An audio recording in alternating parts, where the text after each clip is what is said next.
Well, 30 years ago, Brian and Bobby Houston started the Hillsong Church in a suburban school hall in the outer suburbs of Sydney. Today, it's an international phenomenon, generating millions in revenue worldwide. But serious questions are now being asked about what Hillsong is spending all that money on and why it's allowed to get away without paying any tax. You say you're rich and have need of nothing.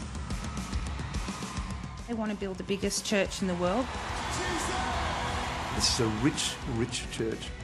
Money is a corrupting thing, and the love of money destroys families, it destroys homes.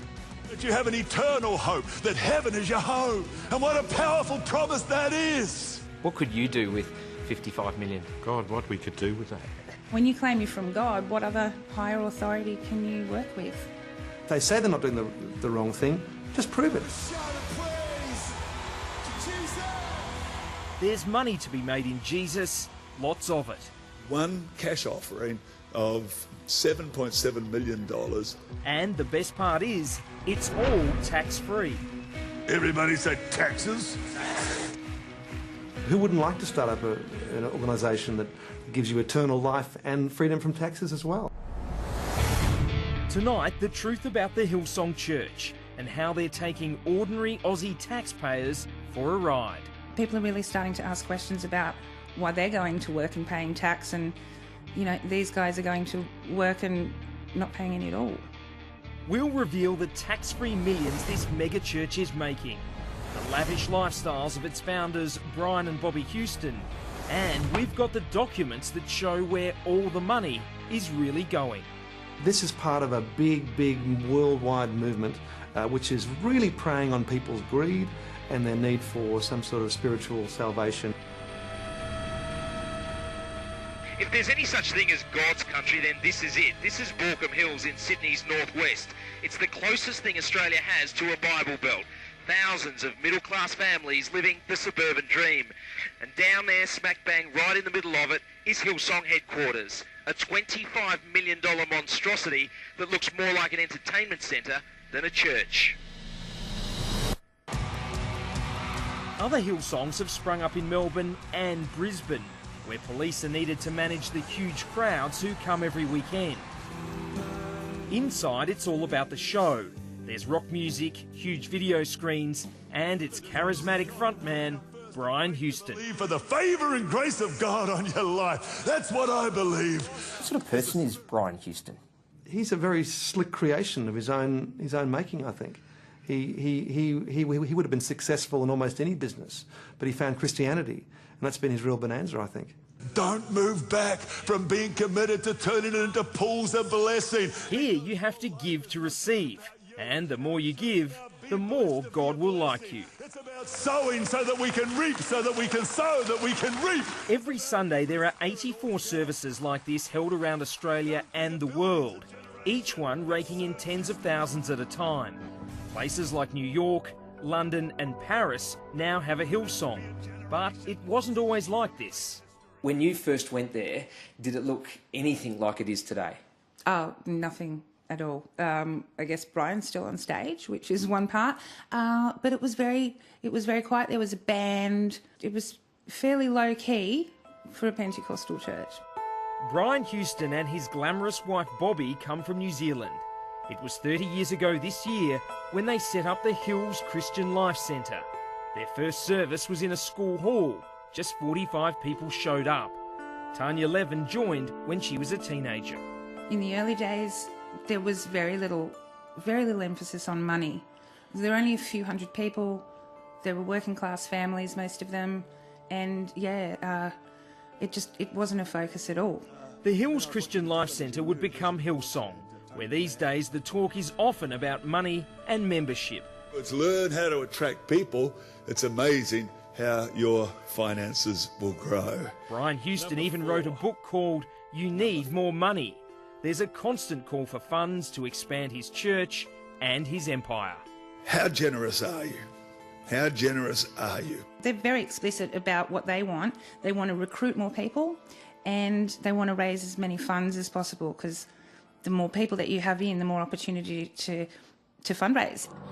Don't give in a sense of like, well, what I did last year, how about let's have a new way of giving. For instance... It's Sunday morning and we're undercover at this Hillsong service. Within minutes, the talk turns to money. Tithe this year. And if you do tithe, how about do it online? It's a new way. It's different. We're told to give more than we've ever given before, in the form of a tithe. So how about this year? Do a new way. Give in a new way. Give joyfully. Give online. Give cheerfully. And you find, I tell you what, God will bless you. It's a new year. It's a new year. And let's expect that. All right? What's the idea behind tithing and where does it come from? 10% of your pre-tax income, whatever that is. It's this idea that if you don't give, you're robbing God. And you don't want to rob God, do you? What about people who can't afford to give? The unemployed, people on disability pensions, single parents. Are they let off the hook? No. Everybody has to tithe. They will tell you that it goes back to Adam and Eve in the Garden of Eden, and that's why Cain killed Abel, because he didn't tithe. The lights dim and the buckets go around. People handing over cash and credit card details. How much do you give the church? As much as I can. I give 10% as a base and then I give more. I've seen much more blessing than I could ever have if I didn't give that 10% of my income to God. The money being generated is astounding. A Current Affair has obtained copies of Hillsong's most recent financial documents, and tonight we can reveal just how much this megachurch is making and, more importantly, where they're spending it. In 2011, Hillsong made $28 million from tithes and donations, tax-free. The lucrative music arm of Hillsong earned them more than $7 million tax-free. Conferences earn more than $4 million tax-free. And their Bible colleges and courses a whopping $10 million tax-free. By the end of the year, Hillsong had reported its total revenue as $55 million tax-free. Well, I guess everyone should just start a church and they can share the bounty as well. But I think in the meantime, people should feel genuinely a bit perplexed, maybe even outraged about this. Hillsong takes advantage of an antiquated piece of legislation which says if you're a religion, it's the same thing as a charity, therefore you don't have to pay any tax. Investigative reporter Adam Shan from the Australian newspaper believes it's time Hillsong's tax-free status was reviewed. Got an entity that really looks like a corporation, acts like a corporation, pays its staff like a corporation, yet is a not-for-profit religious organisation. Something wrong with that. So just how much does Hillsong give to charity? Well, that's hard to know for sure because they don't make it clear. But according to the records we've obtained, in 2011, Hillsong paid $5.5 million to missions and overseas aid, although it doesn't explain what they are. We do know that its program called Life Aid Australia spent just $944,000, and another program to alleviate poverty and suffering around the world just $144,000. Remember, this from a total revenue of $55 million. Why can't we know exactly how it was spent? Why can't we ask that question? Because they won't tell us. The law protects them. They can do whatever they want. I don't have a problem with what church does with the finance that I give to it, because I trust their heart. Do you believe that the money that you give goes to help other people? I do. Help those in need? I do. Help the poor? I do. Look, Hillsong is full of well-meaning, decent people who are caught up believing that they are contributing to the community, that they're helping other people. But I guess they don't realise they're just helping Hillsong. What did Jesus say about money? He had all his problems with people with money, you know, and used to talk about, sorry, I get a bit upset, but he used to talk about sit up the back and don't promote yourself and don't all this sort of stuff, but feed my sheep. And that's what we try to do here. While Brian Houston does a lot of talking, the Reverend Bill Cruz does a lot of doing. Every day, his Loaves and Fishes restaurant in Western Sydney serves up 1,000 free meals to those who can't afford one. We live hand to mouth, just like these people. We live hand to mouth. And if we had millions of dollars coming through, we'd spend it, because these people who come here are the poorest of the poor, the most needy, the most distressed. They're homeless, they're in and out of hospital, they're sick, all of these sorts of things. They need all this hope. Bill Cruz believes that unless Hillsong spends its money directly on charity, then it should be made to contribute like the rest of us. Well, I think it should be taxed.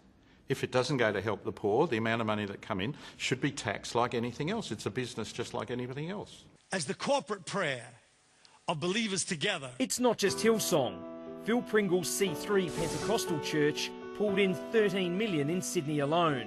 Scientology earned $17 million, and the Seventh-day Adventists $70 million in the South Pacific region.